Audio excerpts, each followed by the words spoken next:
Friends, welcome to विश्वा study point. विश्वा study point में आपका स्वागत है। आज हम सामान्य ज्ञान के कुछ इंपॉर्टेंट क्वेश्चन देखेंगे जो अक्सर एग्जाम में पूछे जाते हैं। बहुत इंपॉर्टेंट क्वेश्चन का सीरीज है, तो वीडियो को लास्ट तक जरूर देखें। एग्जाम में इसमें से कुछ क्वेश्चन आए हुए हैं और कुछ क्वेश्चन की आने की पूरा संभावना है, क्योंकि बहुत ही इंपॉर्टेंट क्वेश्चन का सीरीज है। तो आइए चलिए स्टार्ट करते हैं। स्टार्ट करने से पहले अगर वीडियो अच्छा लगे, मेरा प्रयास अच्छा लगे, तो प्लीज़ आप लाइक एंड सब्सक्राइब जरूर करें।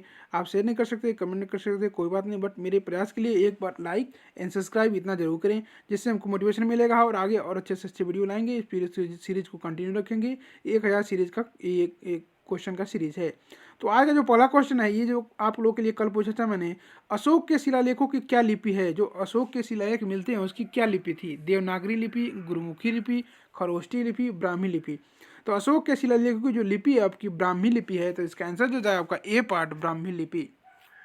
अगला क्वेश्चन, आज का पहला क्वेश्चन स्टार्ट होता है यहाँ से। भारत की तीसरी सर्वाधिक बोले जाने वाली भाषा कौन सी है? ये भारत की पहली नहीं पूछती, भारत की तीसरी सर्वाधिक सबसे ज़्यादा बोले जाने वाली भाषा कौन सी है? तेलुगु, बंगला, मराठी, तमिल। तो इसका आंसर जो है आपका सी पार्ट, मराठी। तीसरी जो सबसे ज़्यादा बोले जाने वाली भाषा आपका इंडिया की वो है मराठी। पहले नंबर पर जो आपको मालूम होगा हिंदी है, सबसे ज़्यादा इंडिया में हिंदी भाषा बोली जाती है। उसके बाद दूसरे नंबर पर आता है बंगला। दूसरे नंबर आपका क्या है? बंगला है। और तीसरे नंबर पर पूछा है कि तीसरे नंबर में कौन है, तो मराठी भाषा आता है। तो इसका आंसर जो है आपका सी पार्ट, मराठी। अगला क्वेश्चन, दूसरा क्वेश्चन है, देखिए, हिंदी और बंगाली के बाद मराठी भारत में देशी वक्ताओं की संख्या तीसरी सबसे बड़ी संख्या है। वही बताया यहाँ पर, हिंदी और बंगाली के बाद मराठी तीसरे नंबर पर आती है। कौन सी भाषा देव भाषा है? किस भाषा को देव भाषा कहा जाता है? हिंदी को, खड़ी भाषा को, संस्कृत को, पाली को। तो देव भाषा आपको मालूम होगा, संस्कृत की जो भाषा है, संस्कृत जो लैंग्वेज है, उसको देव भाषा कहा जाता है। तो इसका आंसर जो है आपका सी पार्ट, संस्कृत। अगला क्वेश्चन, तीसरा क्वेश्चन है, भारत का प्राचीन भाषा सबसे प्राचीन भाषा कौन सी है भारत का? संस्कृत, हिंदी, पाली, प्राकृत। तो सबसे प्राचीन जो भाषा आपका वो आपका संस्कृत है। तो इसका आंसर जो है आपका ए पार्ट, संस्कृत। अगला क्वेश्चन है, चौथा क्वेश्चन, निम्नलिखित में से किस देश में अधिकतम संख्या में भाषाएं बोली जाती है? ब्रिटेन, यूएसए, फ्रांस और भारत। तो इन चारों में से जो सबसे ज़्यादा भाषाएं किसी देश में बोली जाती हैं, तो आपका इंडिया, भारत है। भारत में विश्व में सबसे ज़्यादा भाषाएं बोली जाती हैं। तो इसका आंसर जो है आपका डी पार्ट, भारत। अगला क्वेश्चन है, पांचवा क्वेश्चन है, केंद्रीय भारतीय भाषा संस्थान कहाँ स्थित है? ये इंपॉर्टेंट क्वेश्चन है।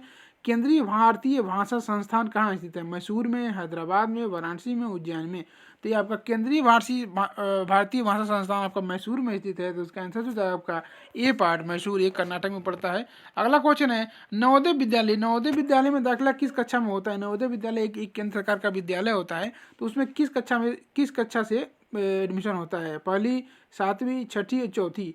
तो नवोदय विद्यालय में जो दाखिला होता है आपका छठी कक्षा से होता है। तो इसका आंसर जो है आपका सी पार्ट, छठी, सिक्स स्टैंडर्ड से होता है।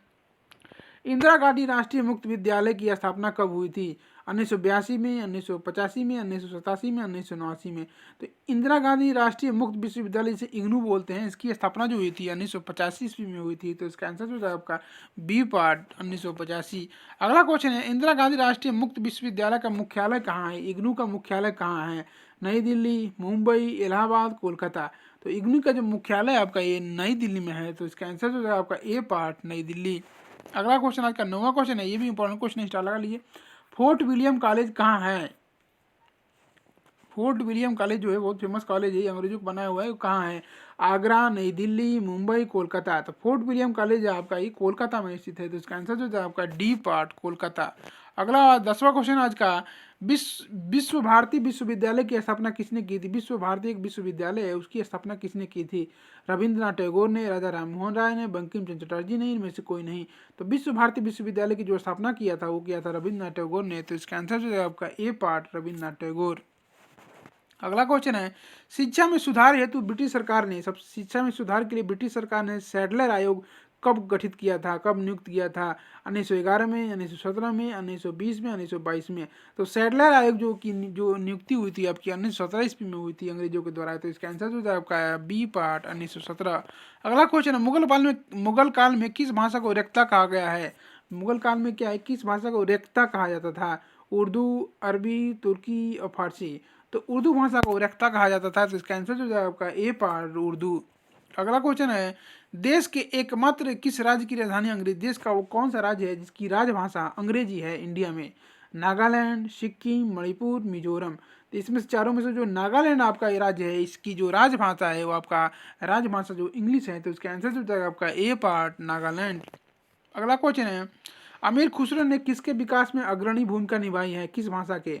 अवधी, भोजपुरी, ब्रजभाषा, खड़ी बोली। तो अमीर खुसरो ने सबसे ज़्यादा जो अग्रणी भूमिका निभाई है वो खड़ी बोली के विकास में निभाई है, तो इसका आंसर जो है आपका डी पार्ट खड़ी बोली। अगला क्वेश्चन आज का 15वां क्वेश्चन है, त्रिपुरा की राजभाषा क्या है? त्रिपुरा की जो राजभाषा क्या है? हिंदी, बंगला, मलयालम, नागा। तो त्रिपुरा की जो राजभाषा आपका वो बंगला है, तो इसका आंसर जो जाएगा आपका बी पार्ट बंगला। अगला क्वेश्चन है, निम्नलिखित में से कौन से राज्य ने उर्दू को अपनी सरकारी भाषा के रूप में स्वीकृति प्रदान की है? राजस्थान, जम्मू एंड कश्मीर, आंध्र प्रदेश, मध्य प्रदेश। इसमें से जम्मू एंड कश्मीर राज्य है आपका ये उर्दू को अपनी सरकारी राजभाषा के रूप में स्वीकृत किया है, तो इसका आंसर जो जाएगा आपका B part Jammu and Kashmir. अगला क्वेश्चन है, दूरदर्शन की प्रथम समाचार वाचिका कौन थी? दूरदर्शन को जो आता था जिसमें समाचार, तो उसकी प्रथम समाचार वाचिका कौन थी? शोभना जगदीश, अविनाश कौर सरीन, प्रतिमा पुरी, सलमा सुल्तान। तो दूरदर्शन की जो प्रथम याचिका जो समाचार वाचिका थी वो थी आपकी प्रतिमा पुरी, तो इसका आंसर जो है आपका सी पार्ट प्रतिमा पुरी। अगला क्वेश्चन है, सबसे अधिक डाकघर किस देश में है? सबसे अधिक डाकघर जो है पोस्ट ऑफिस किस देश में है? भारत, फ्रांस, जापान, चीन। तो सबसे ज़्यादा जो डाकघर है आपका ये भारत में स्थित है, तो इसका आंसर जो है आपका ए पार्ट भारत। अगला क्वेश्चन है, निम्नलिखित में से किस भक्ति संत ने अपने संदेश के प्रचार के लिए सबसे पहले हिंदी का प्रयोग किया था? दादू, तुलसीदास, रामानंद और कबीर। तो इनमें से जो रामानंद थे उन्होंने सबसे पहले हिंदी का प्रयोग किया था प्रचार प्रसार के लिए, तो इसका आंसर जो है आपका सी पार्ट रामानंद। अगला क्वेश्चन है, भारत में मनी ऑर्डर प्रणाली का प्रारंभ कब हुआ था? 1880 में, 1882 में, 1884 में, 1807 में। तो भारत में मनी ऑर्डर प्रणाली का जो प्रारंभ हुआ था आपका ये हुआ था 1880 ईस्वी में, तो इसका आंसर हो जाएगा आपका ए पार्ट 1880। अगला क्वेश्चन है, इंदिरा गांधी राष्ट्रीय मानव संग्रहालय कहाँ है? इंदिरा गांधी जो राष्ट्रीय मानव संग्रहालय है वो कहाँ है? भोपाल, गुवाहाटी, चेन्नई, बस्तर। तो ये आपका ये मध्य प्रदेश के भोपाल में स्थित है, तो इसका आंसर हो जाएगा आपका ए पार्ट भोपाल।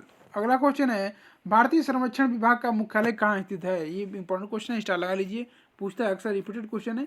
भारतीय सर्वेक्षण विभाग जो होती है उसका मुख्यालय कहाँ है? हैदराबाद में, नई दिल्ली में, चंडीगढ़ में, देहरादून में। तो भारतीय सर्वेक्षण विभाग का जो मुख्यालय आपका ये देहरादून में स्थित है, तो उसका आंसर जो है आपका डी पार्ट देहरादून।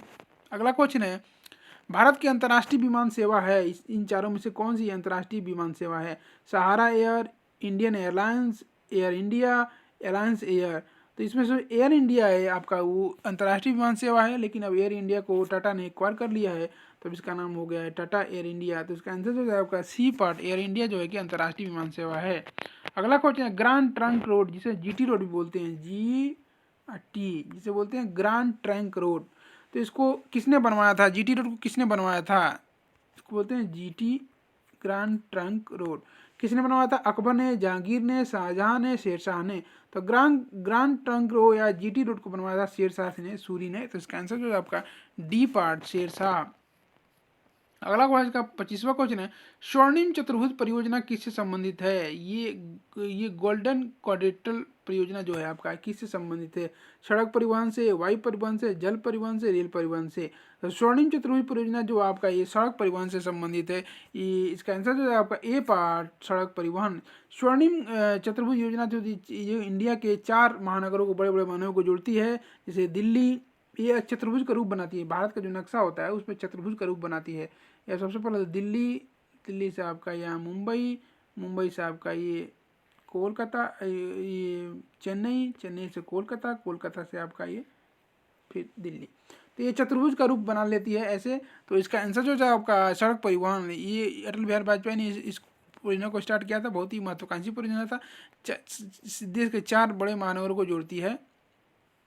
अगला क्वेश्चन है, ये भी इम्पोर्टेंट क्वेश्चन है, पूर्व पश्चिम में उत्तर दक्षिण, इंडिया में 2 गलियारे हैं राजमार्ग के, पूर्व पश्चिम और उत्तर दक्षिण एक्सप्रेस राजमार्ग एक दूसरे को कहाँ काटते हैं? ग्वालियर में, सागर में, भोपाल में, झांसी में। तो ये आपके झांसी में काटते हैं, तो इसका आंसर जो है आपका डी पार्ट झांसी। अगला क्वेश्चन है, निम्नलिखित में से कौन ऊर्जा के गैर परंपरागत स्रोत की श्रेणी में आता है?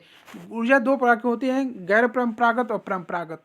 तो परंपरागत जो मैंने पुराने वाले ये ऊर्जा स्रोत हैं, तो कौन सी है? निम्नलिखित में से कौन ऊर्जा के गैर परंपरागत स्रोत की श्रेणी में आता है? कोयला, बायोगैस, प्राकृतिक गैस, पेट्रोलियम। इन चारों में से जो आपका ये बायोगैस है आपका ये गैर परंपरागत स्रोत में आता है, तो इसका आंसर जो है आपका बी पार्ट बायोगैस। बाकी सभी आपके परंपरागत स्रोत के हैं, कोयला, प्राकृतिक गैस, पेट्रोलियम। निम्नलिखित में से कौन ऊर्जा का परंपरागत स्रोत नहीं है? प्राकृतिक गैस, खनिज तेल, भूतापीय ऊर्जा, कोयला। तो इन चारों में से जो भूतापीय ऊर्जा है तो वो आपका परंपरागत स्रोत नहीं है, रिन्यूएबल एनर्जी है। तो इसका आंसर जो था आपका सी पार्ट भूतापीय ऊर्जा। अगला क्वेश्चन, निम्नलिखित में से किस प्रकार की ऊर्जा से सबसे कम वायु प्रदूषण होता है? ये चार जो ऊर्जाएं दी हैं इसमें सबसे कम वायु प्रदूषण किससे होता है? जलीय ऊर्जा से, तापीय ऊर्जा से, नाभिकीय ऊर्जा से, सौर ऊर्जा से। तो आप लोगों को मालूम हो गया सौर ऊर्जा से कोई प्रदूषण नहीं होता है, तो इसका आंसर जो है आपका डी पार्ट सौर ऊर्जा। तो सबसे कम जो वायु प्रदूषण होता है जिससे संभावना है वो आपका सौर ऊर्जा से है इन चारों में, तो इसका आंसर जो है आपका डी पार्ट सौर ऊर्जा। अगला आज का तीसरा क्वेश्चन आप लोग के लिए, विश्व का सर्वोच्च पर्वत शिखर, जो विश्व का पूरे विश्व का सबसे सर्वोच्च शिखर है एवरेस्ट जिसे बोलते हैं, वो नेपाल में किस नाम से जाना जाता है? उसको उस नाम तो वैसे एवरेस्ट है, माउंट एवरेस्ट, लेकिन नेपाल में उसे किसी और नाम से जाना जाता है। कौन से नाम जाना जाता है? त्रिकुट, धवलगिरी, गौरीशंकर, सागरमाथा। तो इसका आंसर जो है आपका डी पार्ट सागरमाथा। जो एवरेस्ट है आपको इंडिया नेपाल में उसको हम सागरमाथा के नाम से जानते हैं, तो इसका आंसर जो है आपका डी पार्ट सागरमाथा। कभी कभी भी पूछता है कि जो एवरेस्ट है, एवरेस्ट सबसे टॉप एवरेस्ट जो है पर्वत शिखर, वो चाइना में किस नाम से जाना जाता है? नेपाल में तो आपको सागरमाथा के नाम से जाना जाता है, वैसे इंडिया में आपका ये वैसे एवरेस्ट सबसे शिखर एवरेस्ट नाम से जाना जाता है, और चाइना में जो इसे जाना जाता है चोमुलुंगम। इसका आंसर जो है आपका ये आपका चोमुलुंगम। अगर पूछे कि चाइना में माउंट एवरेस्ट वो किस नाम से जाना जाता है, आप बात करें चोमुलुंगमा के नाम से। और इसकी ऊंचाई लगभग कितना होती है? 8,848 मीटर इसकी ऊंचाई है, सबसे ज़्यादा ऊंचाई है इसका। 8,848 मीटर की आपका ऊंचाई है एवरेस्ट पर्वत शिखर की। अगला क्वेश्चन है, नेपाल की राजधानी काठमांडू। ये नेपाल की राजधानी आपका, ये भी क्वेश्चन तैयार हो गया आपका। नेपाल की राजधानी कहाँ है? ये भी पूछता क्वेश्चन। तो नेपाल की राजधानी आपका काठमांडू है। अब पूछा काठमांडू किस नदी के तट पर बता है या अवस्थित है? कोसी नदी, गोदावरी नदी, बागमती नदी, नारायण नदी। तो इसका आंसर जो है आपका सी पार्ट बागमती। जो नेपाल की राजधानी काठमांडू है आपका ये बागमती नदी के पास स्थित है, तो इसका आंसर जो है आपका सी पार्ट बागमती नदी के।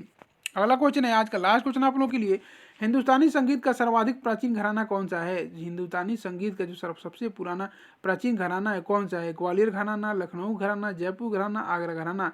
तो इन चारों में से जो जयपुर घराना है सबसे ओल्ड सबसे प्राचीन ये संगीत का घराना है, तो इसका आंसर जो है आपका ए पार्ट ग्वालियर घराना।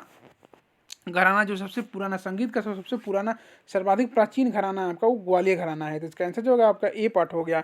इसका गलत यहाँ टाइप हो गया है, इसको काट दीजिए, यहाँ पर ए इसका सही हो जाएगा। तो 32 क्वेश्चन यहाँ आपको लोग समाप्त होते हैं। आज का क्वेश्चन देख लेते हैं जो आप जिसका आंसर आप लोग कमेंट बॉक्स में देना है। तो आज का क्वेश्चन है, माइकल जैक्सन, आपने नाम सुना होगा, ये बहुत ही फेमस एक पर्सनालिटी थे माइकल जैक्सन, जिनकी मृत्यु हो चुकी है अभी। तो माइकल जैक्सन जो संबंधित थे ये किससे संबंधित थे? बैले नृत्य से, पियानो वादन से, जैज गायन से और पॉप संगीत से। ये विभिन्न प्रकार के संगीत गाते थे, तो वो पूछ रहा है कि किस टाइप के संगीत से रिलेटेड थे। तो इसका आंसर आप लोग कमेंट बॉक्स में देना, देखते हैं कितना इसका सही आंसर देते हैं। तो आज के लिए इतना ही। अगर वीडियो अच्छा लगे, मेरा प्रयास अच्छा लगे, मेहनत अच्छा लगे, आपने आप लोगों के लिए इतना मेहनत किया है, तो प्लीज़ आप लाइक एंड सब्सक्राइब जरूर करें।